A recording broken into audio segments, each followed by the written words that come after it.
अस्सलाम वालेकुम। Chapter number 2 में एनालिटिकल टेक्निक्स को डिस्कस कर रहे थे। तो आज जो एनालिटिकल टेक्निक हमने डिस्कस करनी है यह है क्रोमेटोग्राफी। इसे प्रीवियस लेक्चर्स के अंदर हम जो एनालिटिकल टेक्निक्स डिस्कस कर चुके हैं। सबसे पहले हमने बात की फिल्ट्रेशन की। फिल्ट्रेशन के बाद नेक्स्ट हमारे पास एनालिटिकल टेक्निक थी क्रिस्टलाइजेशन। क्रिस्टलाइजेशन के बाद नेक्स्ट हमारे पास एनालिटिकल टेक्निक थी सब्लिमेशन। सब्लिमेशन के बाद नेक्स्ट हमारे पास आई solvent extraction.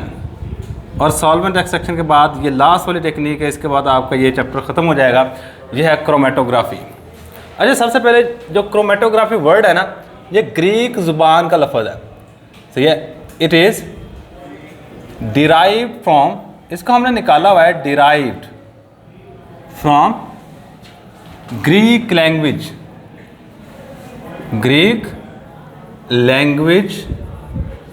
क्रोमैटोस। Greek language क्रोमैटोस।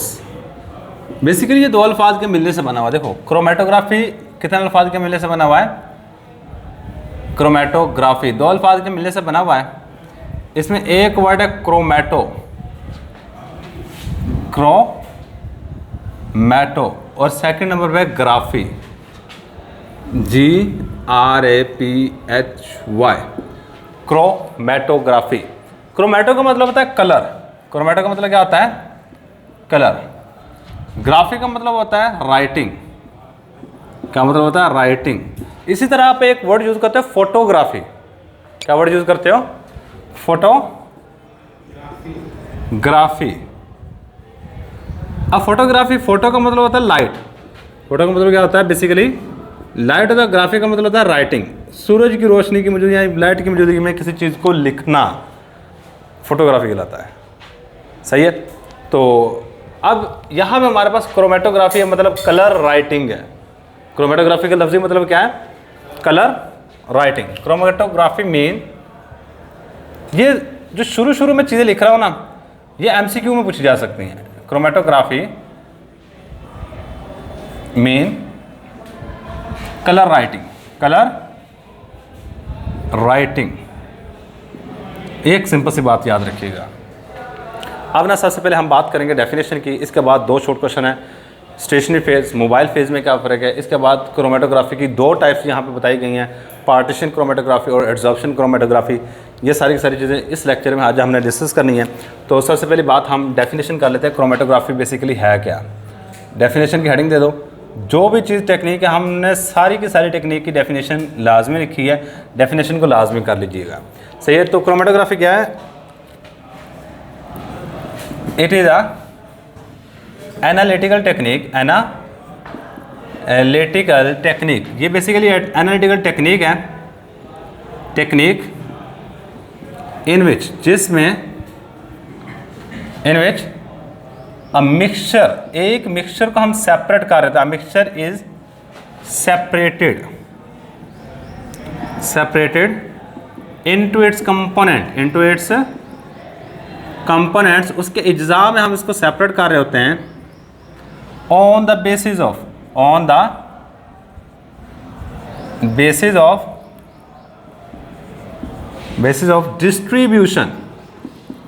distribution की बेस पे, on the basis of distribution of component of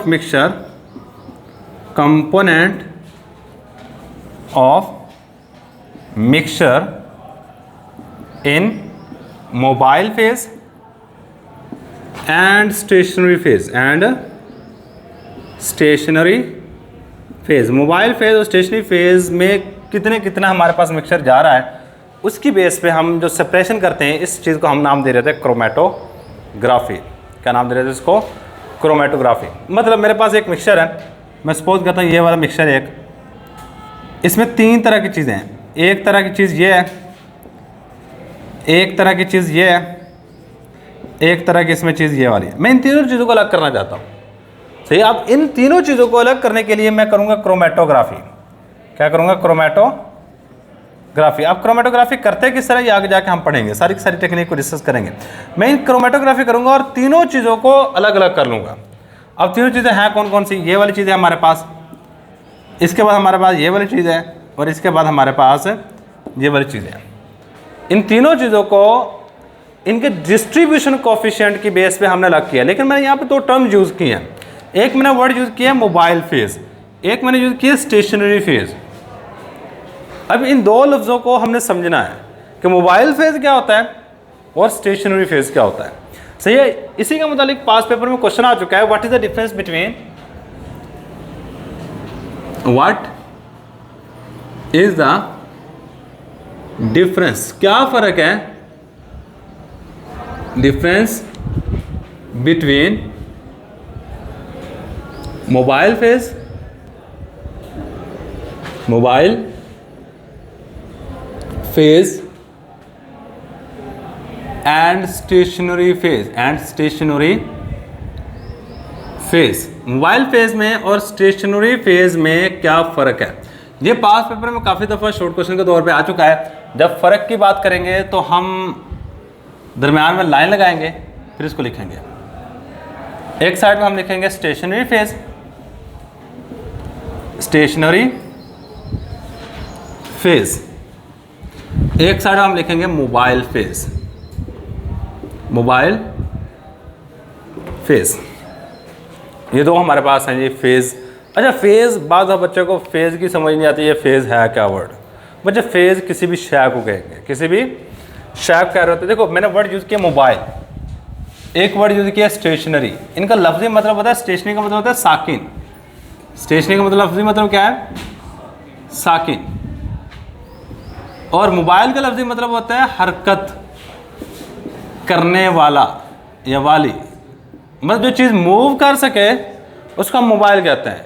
जो चीज़ खड़ी रहे एक जगह पे उसके लिए हम वर्ड यूज़ करते हैं स्टेशनरी। मसलन ये जो सेल फोन है ना, इसको भी हम मोबाइल कहते हैं। क्यों? क्योंकि हम इसको एक जगह से दूसरी जगह पे लेके जा सकते हैं। पुलिस की जो वैन होती है ना, उसको मोबाइल कहते हैं। उसको क्या कहते हैं? मोबाइल, क्योंकि वो एक जगह से दूसरी जगह पे जा सकती है। सही, तो मोबाइल यानी जिसको हम एक जगह से दूसरी जगह पे लेके जा सकें उसको मोबाइल कहते हैं। इसी तरह आपने शायद मोबाइल इलेक्ट्रॉन पढ़े हो, मोबाइल इलेक्ट्रॉन या फ्री इलेक्ट्रॉन। तो मोबाइल इलेक्ट्रॉन कौन सा होता है? ऐसा इलेक्ट्रॉन जो मूव कर सकते हो। इसी के बिल्कुल ऑपोजिट साइड में हमारे पास एक वर्ड है स्टेशनरी, साकिन को कहते हैं, जो चीज़ खड़ी रहे। अच्छा, अब ना अगर मैं आपको एक एग्जांपल देता हूँ, एक आपने इस तरह की पतरी लेनी होती है, इसके ऊपर ना आपने सिलिका, एक कंपाउंड है सिलिका, किस तरह का होता है, जिस तरह ये चूना नहीं होता, चूने को बिल्कुल बारीक पीस लो, बारीक पीसने के बाद इस तरह का सिलिका होता है, इसको इसके ऊपर लगा लो, इसके ऊपर इसके पतली सी एक तय लगा दो। क्या लगा दो? इसके ऊपर एक पतली सी तय, इसको पानी में भिगो, पानी के भिगोने के बाद इसके ऊपर एक पतली सी तय सिलिका की चढ़ा दो। देखो ये नीचे वाली जो प्लेट हमने रखी हुई है, ये क्या चीज़ है? ये सॉलिड है, हैं? नीचे वाली जो प्लेट है ये सॉलिड है ना। अब सॉलिड के ऊपर एक सॉलिड की तय चढ़ा दी है। ये जो ऊपर जो मैंने तय चढ़ाई है ना, इसको क्रोमेटोग्राफी की लैंग्वेज में स्टेशनरी फेज कहेंगे। क्या कहेंगे? Stationary phase. अब इसको कहते हैं जी द सॉलिड, ये सॉलिड भी हो सकती है स्टेशनरी फेज, और लिक्विड भी हो सकती है। द सॉलिड और a liquid substance which are spot on a solid, जिसको हमने सॉलिड के ऊपर लगाया होता है, इसको हम कहेंगे स्टेशनरी फेज। द सॉलिड और लिक्विड विच इज स्पॉटेड, या विच स्पॉट, इस तरह विच स्पॉट ऑन सॉलिड, इसको हम नाम दे रहे थे, इज कॉल्ड स्टेशनरी फेज। सही है। अब देखो एक इसके नीचे से ना अगर हम पानी को छोड़ते हैं ना, बाज़ दफ़ा इस तरह होता है कि नीचे से अगर सॉल्वेंट इसको डिप कर दें, मतलब यहाँ पे पानी रख कर इसको डिप कर दें, तो पानी खुद ब खुद ही यहाँ से ऊपर की तरफ चढ़ना शुरू हो जाता है। पानी क्या करना शुरू कर देता है? यहाँ से खुद ब खुद ही ऊपर की तरफ चढ़ना शुरू हो। जैसे आप पेज लो, ये जो आपका फिल्टर पेपर है या फिर नॉर्मल पेज है, इसको पानी में डिप करो, पानी थोड़ा सा इसके ऊपर की तरफ चढ़ जाता है। सही है। अब जो नीचे से पानी ऊपर की तरफ चढ़ रहा है ना, नीचे से जो चीज़ ऊपर की तरफ चढ़ रही है, मूव कर रही है, इस चीज़ को मोबाइल फेज कहेंगे।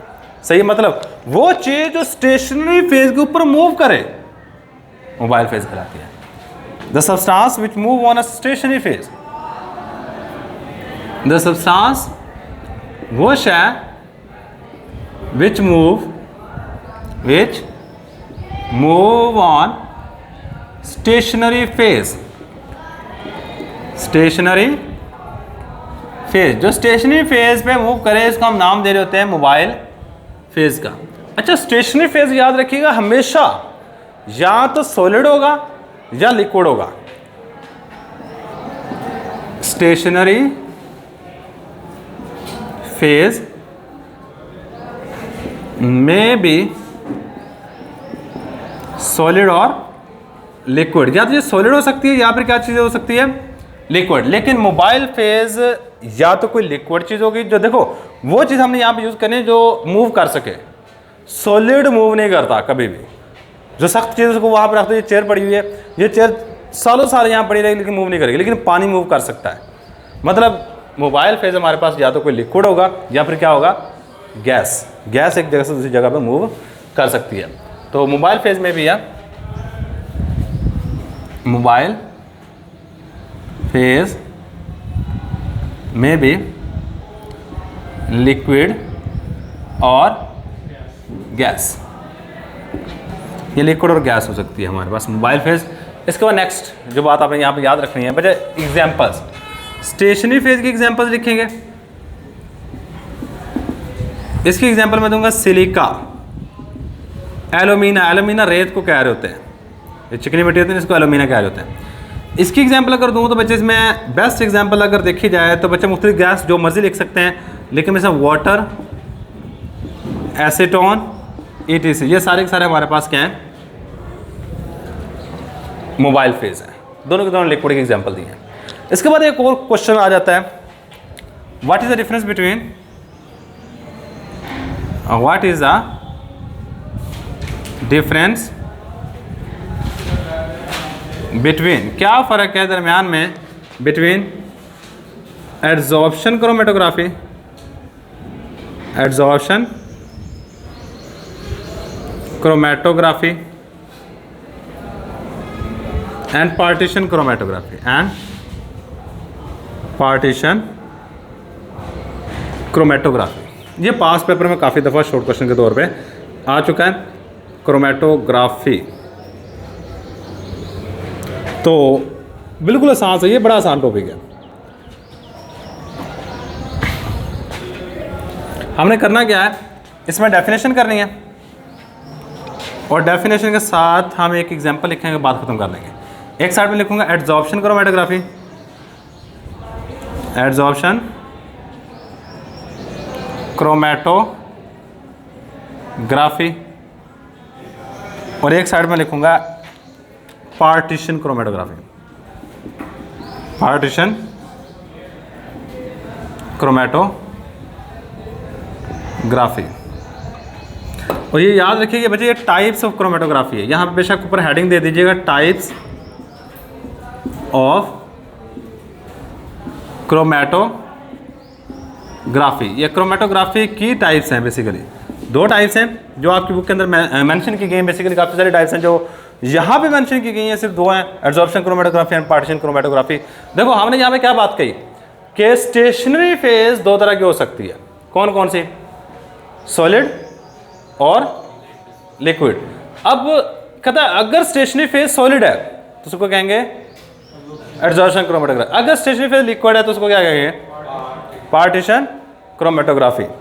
सही है। The type of chromatography, the type of chromatography, chromatography, chromatography की ऐसी किस्म इनमें जिसमें stationary phase is solid, stationary phase is solid, इसको हम नाम दे रहे थे, is called adsorption chromatography. Same definition, the type of chromatography in which stationary phase is liquid, सिर्फ एक लफ्ज चेंज करना है, इसको हम नाम देंगे इज कॉल्ड पार्टीशन क्रोमेटोग्राफी। तो क्या नाम दे देते हैं, पार्टीशन क्रोमेटोग्राफी। लो ये हमारे पास आगे डेफिनेशन, जिसमें स्टेशनरी फेज सॉलिड हो एड्जॉर्प्शन क्रोमेटोग्राफी, और जिसमें स्टेशनरी फेज लिक्विड हो पार्टीशन क्रोमेटोग्राफी। इसके बाद हमने ना क्या करना है, इनकी एग्जांपल्स लिखनी है। एड्जॉर्प्शन क्रोमेटोग्राफी की एग्जांपल लिखेंगे और पार्टीशन क्रोमेटोग्राफी की एग्जांपल लिखेंगे। अगर एड्जॉर्प्शन क्रोमेटोग्राफी की एग्जांपल की बात की जाए, जब thin layer chromatography, thin layer chromatography, सिर्फ नाम याद रखिए क्रोमेटोग्राफी। इसमें बेसिकली सॉलिड जो होता है ना वो सिलिका होता है, ये वाली चीज़ होती है हमारे पास थिन लेयर क्रोमेटोग्राफी में। इसके अलावा कॉलम क्रोमेटोग्राफी, कॉलम क्रोमेटोग्राफी, ये दो हमारे पास आ गए types. Thin layer chromatography, thin layer chromatography को बात दफ़ा TLC भी कहते हैं, TLC, thin layer chromatography, TLC। और एड्जॉर्प्शन पार्टीशन क्रोमेटोग्राफी की एग्जांपल जो यहाँ पे दी गई बच्चे, हमने इसी यूनिट के अंदर डिस्कस करनी है। बेसिकली इन दोनों में से कोई भी चीज़ यहाँ पे डिस्कस नहीं की गई, ना ही हमने करनी है, हमने सिर्फ एग्जांपल लिखी है, बस बहुत है। तो इसकी एग्जांपल जो है ना पेपर क्रोमेटोग्राफी, वो इसी चैप्टर के अंदर डिस्कस करने हैं, जिसमें हम स्टेशनरी फेज कौन सी यूज़ करेंगे, लिक्विड, सही है। तो इसमें आ जाएगा पेपर क्रोमेटोग्राफी, पेपर क्रोमेटोग्राफी। और इसमें रिवर्स फेज क्रोमेटोग्राफी भी होती है, इसमें भी लिक्विड ही हम यूज़ कर रहे होते हैं एज अ स्टेशनरी फेज, सही है। तो इसमें बस बहुत है आज के लिए। नेक्स्ट जो हमने टॉपिक पढ़ना है वो बेसिकली पेपर क्रोमेटोग्राफी को डिस्कस करेंगे। पेपर क्रोमेटोग्राफी में बेसिकली शॉर्ट क्वेश्चन इतने ज़्यादा आ नहीं रहे होते हैं, लेकिन हम जो बातें आ रही होती हैं वो सारी की सारी हम लिख लेंगे, और नेक्स्ट इसकी एप्लीकेशन आएंगे, और ये चैप्टर आपका इंशाल्लाह ख़त्म हो जाएगा। बेसिकली पूरे चैप्टर में सिर्फ ये जो टॉपिक पढ़ा है, इसमें 3 शॉर्ट क्वेश्चन अभी तक लिखे हैं हमने। क्रोमेटोग्राफी की डेफिनेशन सबसे मोस्ट इंपॉर्टेंट है, मोस्ट इंपॉर्टेंट है डेफिनेशन। स्टेशनरी फेज और मोबाइल फेज में क्या फ़र्क है, इसके अलावा एड्जॉर्प्शन क्रोमेटोग्राफी और पार्टीशन क्रोमेटोग्राफी में क्या फ़र्क है। 2 शॉर्ट क्वेश्चन बेसिकली रह गए हैं, जो कि आपके नेक्स्ट जो बाकी हिस्सा रह गया है क्रोमेटोग्राफी का, उसमें आने हैं। एक है हमारे पास के, यानी कि डिस्ट्रीब्यूशन कोफिशिएंट कहलाता है हमारे पास, सही है, उसकी डेफिनेशन करनी है।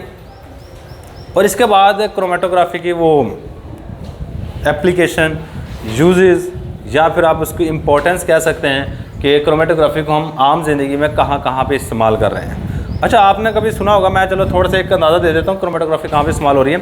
आपने कभी सुना होगा कि ये पौधे के अंदर क्लोरोफिल पाया जाता है, ज़ैंथोफिल पाई जाती है, मुख्तलिफ चीज़ें पाई जाती हैं।